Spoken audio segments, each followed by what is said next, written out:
అందరికీ నమస్కారం అండి. మాధవరం రమణారెడ్డి అన్న, మా రమణన్న.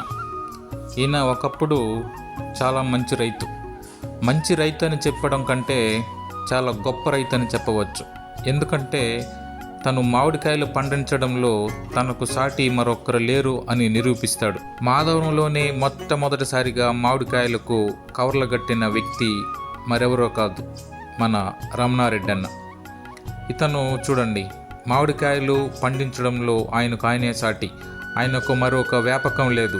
ఎప్పుడు తన పని మామిడి చెట్లకు ఎరువులు వేయడం, ఏ చెట్టుకు ఎంత వేయడం, అది తప్ప మరొక వ్యాపకం ఆయనకు లేదు.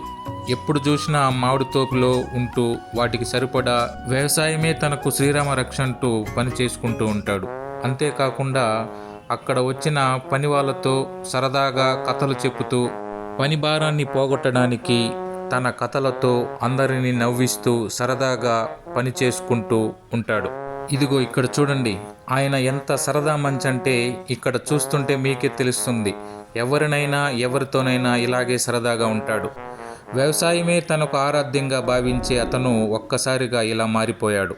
ఇదిగో ఇక్కడ చూడండి, సిమెంట్ రాళ్ళు వేరే వాళ్లకు అందిస్తున్నాడు. అంతేకాకుండా గడ్డపారతో ఏదో కొంచెం తవ్వకం ఉంటే దాన్ని తవ్వుతున్నాడు. ఒక గడ్డపార ఏమిటి, పార పని, అన్ని పనులు తను చేస్తుంటే అసలు చూడ్డానికే మనకు చాలా బాధాకరంగా అనిపిస్తూ ఉంది. అంతేకాదండి, చివరకు అతను మేస్త్రి కూడా అయ్యాడు. చూడండి, ఒక మేస్త్రి కాదు, ప్లంబరు, అన్ని పనులు కూడా చేస్తున్నాడు.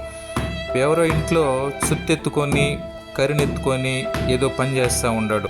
అసలు ఈ వ్యక్తి ఇంతలా మారిపోవడానికి అసలు కారణం ఏంటి అని చూస్తే మరేమో కాదండి, సావాస దోషం. కొంతమంది వ్యక్తులు సావాసం చేశామంటే బాగుండే వ్యక్తులు కూడా ఇలా తయారైపోతారు. అందుకు ఉదాహరణే మన రమణారెడ్డి అన్న. ఈ కథలో మనకు విలన్ మరెవరో కాదండి, ఇక్కడ కనిపిస్తున్న వ్యక్తే. చూద్దాం ఏం జరుగుతుందో.